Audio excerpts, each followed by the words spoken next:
Hello friends, வணக்கம். இன்றைக்கி நம்ம காளான் பிரியாணி எப்படி செய்கிறதுன்னு பார்க்கலாம். இப்போ நம்ம ஃபஸ்ட்டு அதுக்கு அரிசி ஊற வச்சுக்கலாம். நான் இதுக்கு 200 கிராம் பாஸ்மதி அரிசி எடுத்திருக்கேன். நீங்கள் மெஷர்மெண்ட் கப் வச்சுருந்தீங்க அப்படின்னா அதில் 1 கப் போட்டு கூட 1 டேபிள் ஸ்பூன் அளவுக்கு அரிசி எடுத்து ஊற வச்சுக்கோங்க. நான் இந்த 250 ml கப்பில் 1 கப் ஊற வச்சுருக்கேன். இது கிட்டத்தட்ட 200 கிராம் அளவுக்கு வரும். இது கூட தண்ணி சேர்த்து நல்லா ஊற வச்சு எடுத்துக்கலாம். பாஸ்மதி அரிசி 10 நிமிஷத்துலேருந்து 1/4 மணி நேரம் ஊறினா போதும். இப்போ நம்ம பிரியாணி பண்ணுறதுக்கு 3 டேபிள் ஸ்பூன் அளவுக்கு எண்ணெய் ஊற்றிக்கோங்க.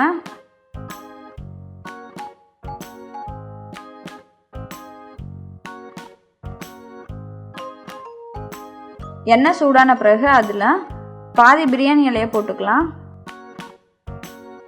கூடவே ஒரு சின்ன சைஸ் பட்டை, 2 கிராம்பு, 2 ஏலக்காய் இதெல்லாத்தையும் சேர்த்துட்டு ஒரு 20 செகண்ட் ஃப்ரை பண்ணிக்கோங்க.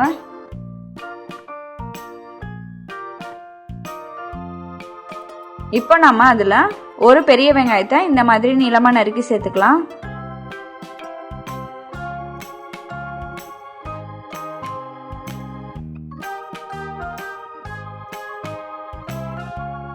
இந்த பெரிய வெங்காயத்தை ஒரு 2 நிமிஷம் நல்லா வதக்கிக்கோங்க.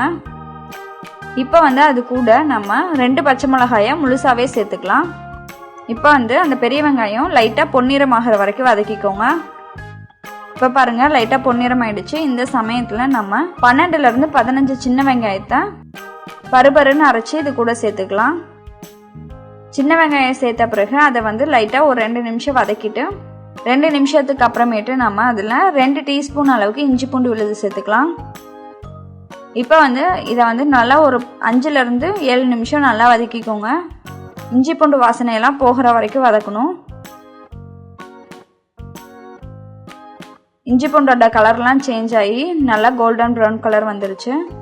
இப்போ நம்ம இதில் தக்காளியை சேர்த்துடலாம். நான் இதுக்கு ஒரு பெரிய தக்காளியாக சேர்த்துருக்கேன். பெரிய தக்காளியாக இருந்தால் 1 சேர்த்துக்கோங்க, சின்ன தக்காளியாக இருந்தால் 2 சேர்த்துக்கோங்க. இதை நல்லா எண்ணெய் பிரிஞ்சு வர வரைக்கும் வதக்கிக்கலாம். இப்போ இது கூட 1/4 டீஸ்பூன் உப்பு, 1/2 டீஸ்பூன் மிளகாய் தூள் சேர்த்து நல்லா கலந்து விட்டுறலாம்.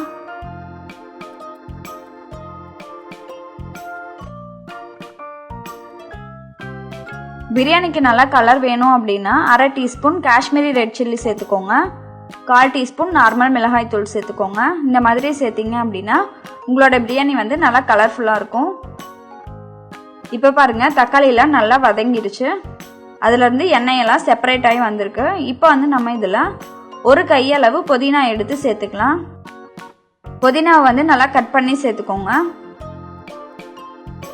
புதினாவை சேர்த்துட்டு ரொம்ப நேரம் வதக்கணுன்ற அவசியம் இல்லை.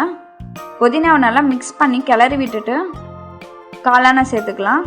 நான் 200 கிராம் காளான் சேர்த்துருக்கேன். காளானை இந்த மாதிரி 4ஆக நறுக்கி சேர்த்துருக்கேன். உங்களுக்கு எந்த மாதிரி வேணுமோ அந்த மாதிரி ஷேப்பில் கட் பண்ணி நீங்கள் சேர்த்துக்கலாம். இப்போ நம்ம இது கூட 1 டேபிள் ஸ்பூன் அளவுக்கு தயிர் சேர்த்துக்கலாம். தயிர் சேர்த்துட்டு நல்லா கிளறி விட்டுருங்க.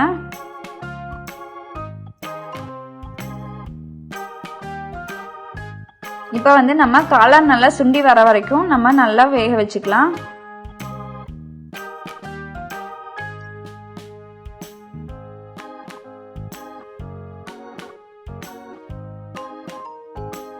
இந்த சமயத்தில் நம்ம ஊற வச்சிருந்த அரிசியை எடுத்து குக்கரில் போட்டுக்கலாம். இந்த மாதிரி அரிசியை நல்லா கழுவிட்டு தண்ணியெல்லாம் வடிச்சிட்டு அந்த அரிசியை குக்கரில் போட்டுக்கோங்க.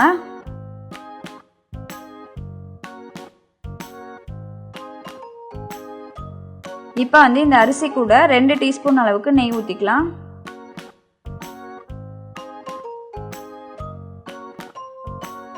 நெய் ஊற்றிட்டு இதை நல்லா கிளறி விட்டுருங்க.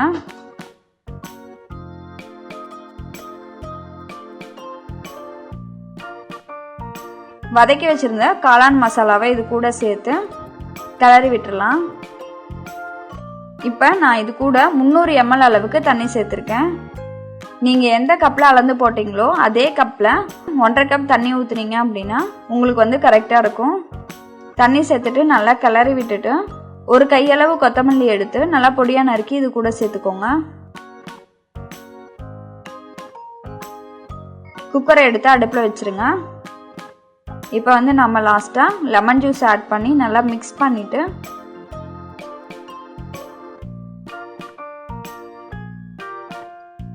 இந்த மாதிரி கொதி வந்த பிறகு அதை வந்து மூடி வச்சிடலாம். குக்கரை மூடி டைம் பார்த்துக்கோங்க. கரெக்டாக 10 நிமிஷம் வெந்தாலே போதும்.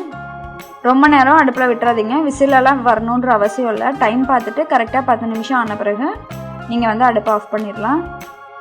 10 நிமிஷத்துக்கு அப்புறமேட்டு நம்ம குக்கரை ஓப்பன் பண்ணி பார்க்கலாம். குக்கரை வந்து ஆஃப் பண்ணிட்டு உடனே ஓப்பன் பண்ணிடாதீங்க.